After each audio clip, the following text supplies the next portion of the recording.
Coverage you can count on. Wave 31 News at 5 starts now.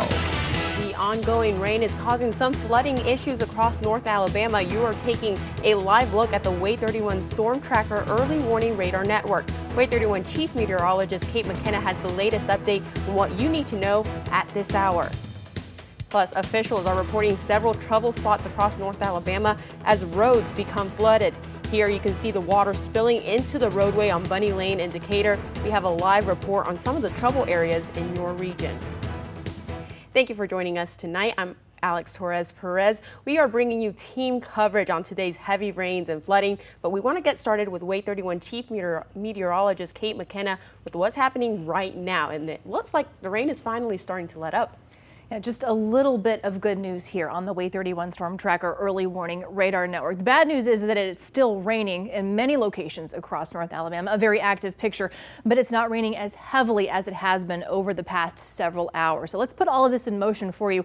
Most of the rain is falling in this line from the southwest here through Lawrence County up into Lincoln County. And you can see over the past 3 hours or so, all those pockets of oranges and reds indicative of very heavy rain have started to transition to more of that light, steady rain. So that's that little bit of good news that I was telling you about. Let's get you in here on what we're seeing between Athens and Huntsville and Decatur. Many of our reports from flooding today have come around the Huntsville area, around Decatur as well. Now just pockets of light rain continuing to fall. Look farther towards the north up into Lincoln County. This is where some of our rainfall rates are a little bit higher, but we're still looking at about 3/4 of an inch an hour. Compare that to about, let's say, 2 to 3 inches an hour that we were seeing earlier today. So that is a little bit of an improvement. Same thing goes for Lawrence County, about 3/4 of an inch in spots. So a little bit of good news when it comes to the kind of rain that we are still seeing. And watch what happens here on future radar. As we go throughout the rest of this evening, that heavier rain that we have been seeing continues to push up into Tennessee. And that's a little bit of a break by 8 o'clock, continuing through 10. But I can't promise you that that break lasts very long. Rain starts moving back into our southeastern counties as early as 2 o'clock tomorrow morning. And it looks like we're going to have a very wet start to our Monday. Flooding concerns continue for your morning commute. Heavy rain, the risk for flooding is still present tomorrow as well. Still looks like any kind of severe weather when it comes to damaging wind and things of that nature. Very unlikely for tomorrow. It's the flooding that's the main concern, and that's what I'm tracking for you coming up.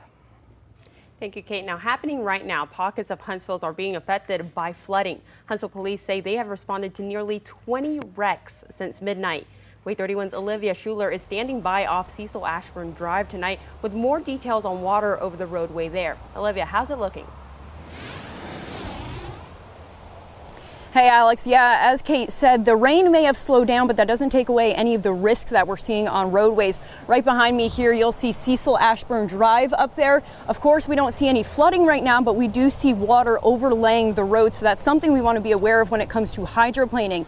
Now, earlier today, we had some reports that there was some local flooding in Owens Cross Road. I checked out all of those spots that were of concern before coming out here, and I'm happy to say they're cleared. But again, if it starts to rain, those spots are going to be at risk again, along with the rest of North Alabama as we see the rain continue overnight tonight. Now, I do want to say, if you do not have to be on the roads tonight, do not go on them. It's not worth it. There is that risk of the water and the hydroplaning and flooding, of course. And as it gets dark out, you may not see some of that flooding that could be on roadways. And if you do see it, do not try to drive over it. That's always a big thing we want to mention every single time that there is flooding. You're putting yourself at risk, you're putting your vehicle at risk.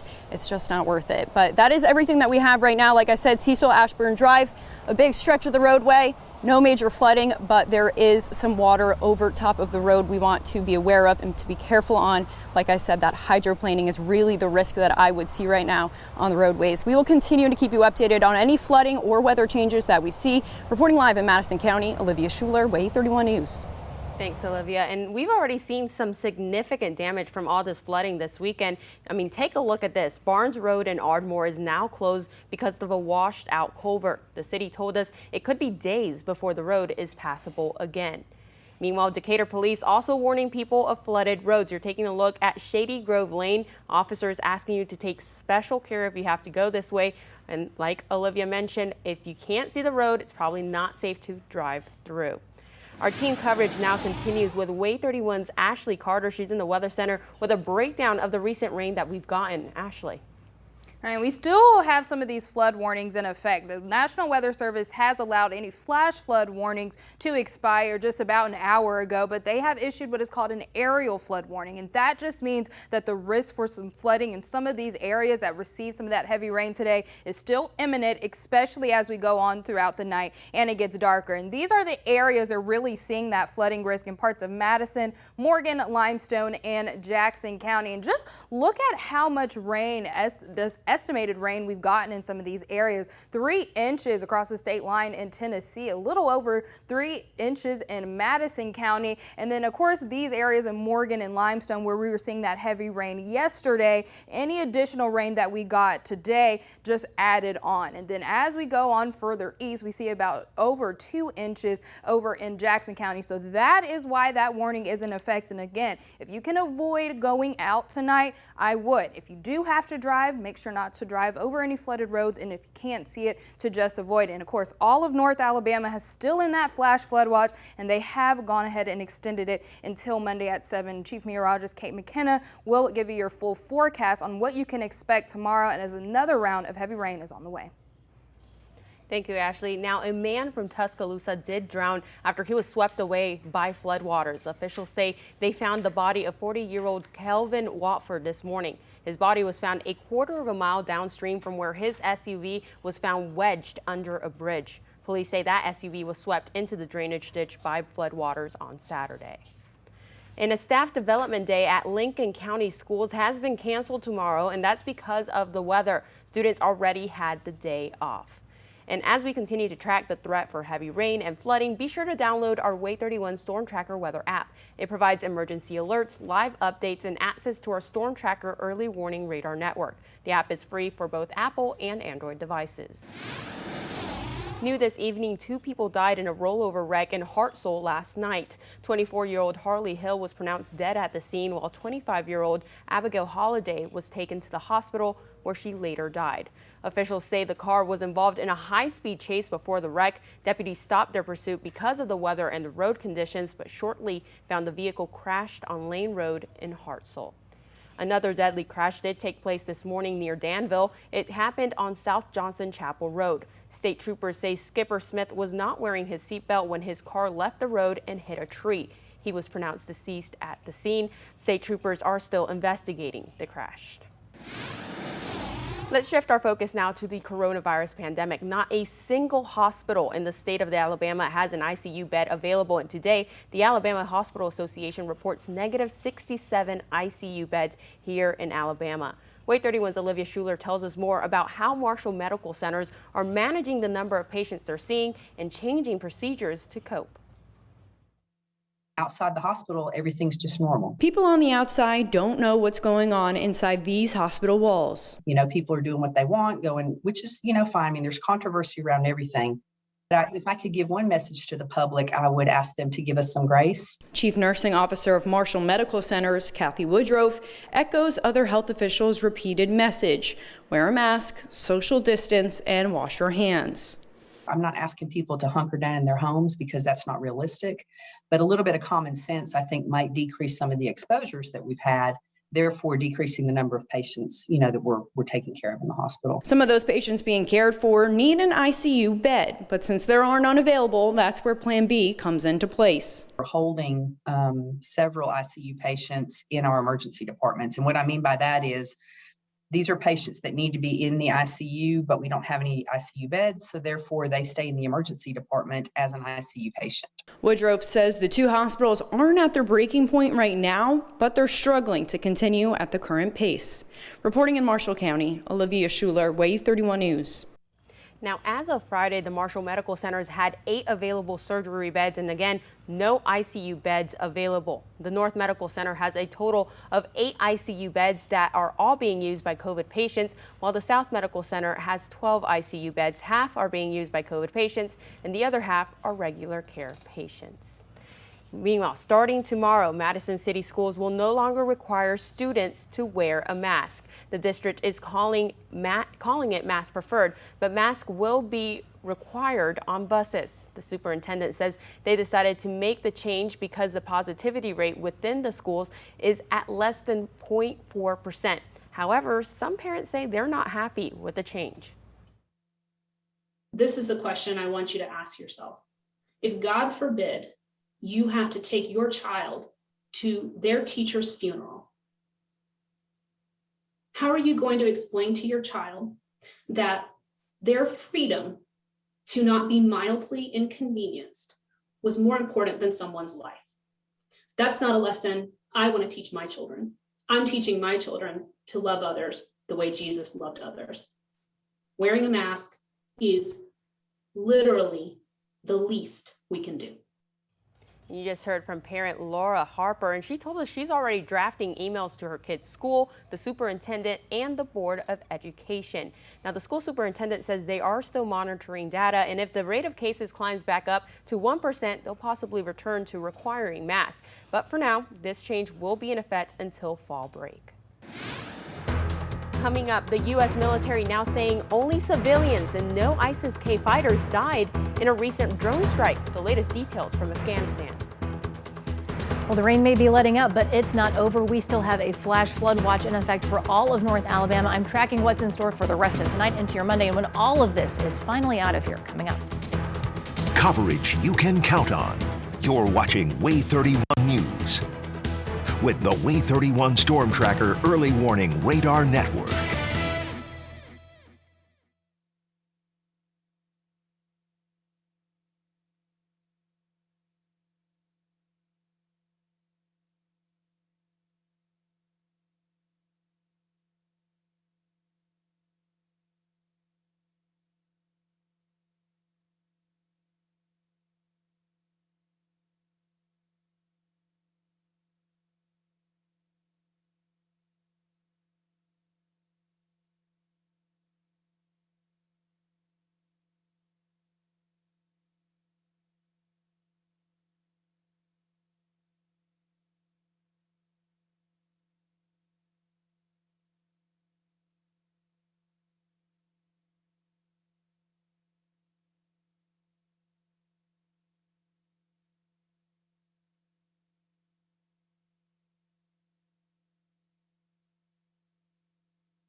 New at 5, a Madison County inmate died at Huntsville Hospital. The Madison County Sheriff's Office says the inmate had a medical episode. Enrique Torres was brought to the hospital yesterday morning after having symptoms of a heart problem. He died later that night.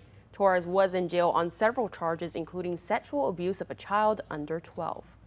Huntsville Fire and Rescue responded to a structure fire on Patton Road this afternoon. Firefighters say the fire started in a shed behind the home.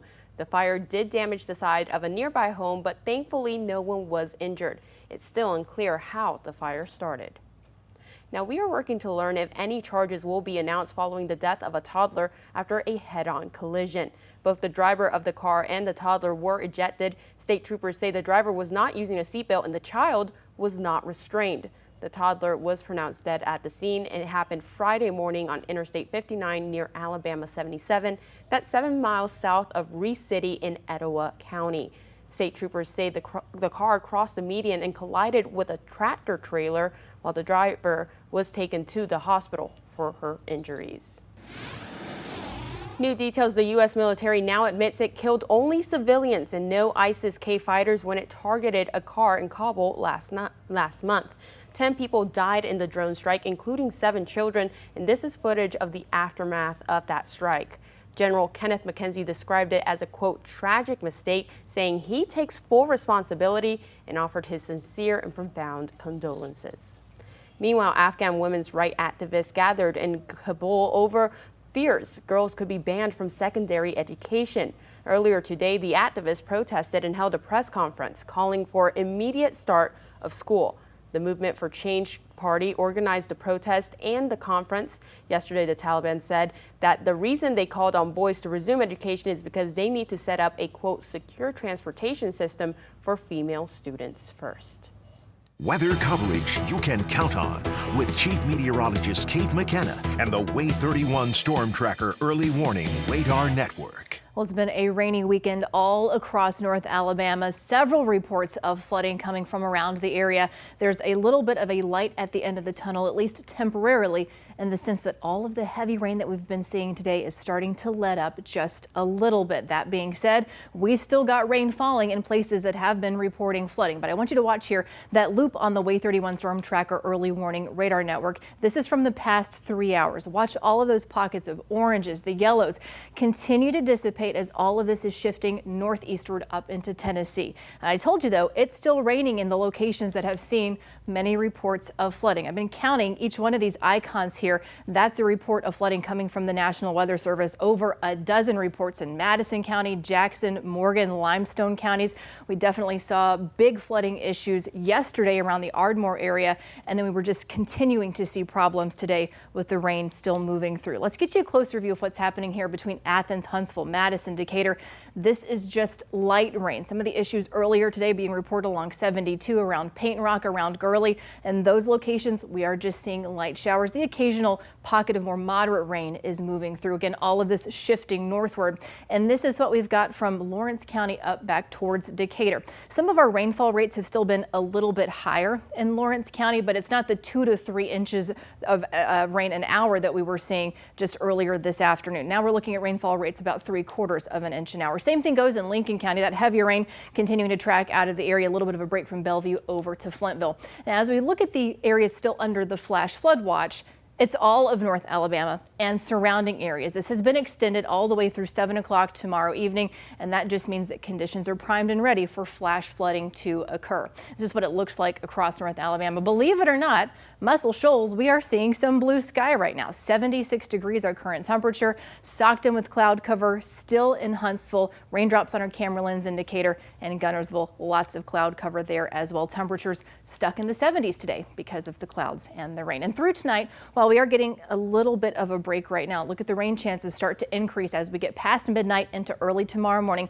60% chance for showers, maybe a few rumbles of thunder to start our day tomorrow. And that's the beginning of another round of heavy rain and another round of concern when it comes to flooding. Here's future radar through the rest of this evening. We'll stop this at 8 o'clock. I told you we're getting a little bit of a break. This data source shows that. Past this point in time, here's 10 o'clock. Break continues, but keep your eyes off towards the southeast here. That's the next round of rain coming in towards our eastern counties. Marshall and DeKalb counties getting that first by 2 o'clock tomorrow morning. You may hear some raindrops on your roof.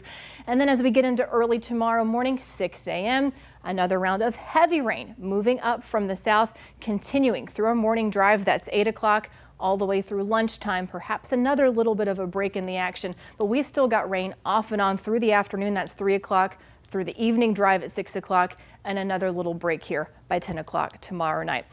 The flash flood risk for tomorrow. We've been talking about that watch that's still in effect, really higher along and east of I-65. It's a slight risk for flash flooding, definitely a concern that continues for us. So your Monday morning commute, I'm concerned about ponding on the roads, standing water once again, leftover debris from where we've seen flooding today. Perhaps that water has already receded, and then reduced visibility in locations that are getting the heaviest rain. So take it easy on the roads tomorrow morning. From start to finish, the rain is going to be really a feature in our forecast tomorrow. But I promise it's going to start getting better. There's a cold front coming through. This is Tuesday, now Tuesday night at 10 o'clock. Once that front passes, the rain finally starts to move out and things are nearly perfect by the next few days. So let's go ahead and get you a view here of that 7-day forecast, because I can promise you it is looking pretty good once we get into around Wednesday into Thursday. Look what happens. 72 behind the front on Wednesday, 52 Thursday morning, nothing but sunshine, and finally a chance to dry out as we get closer to the weekend. You can always listen for your forecast, Fun 92.7.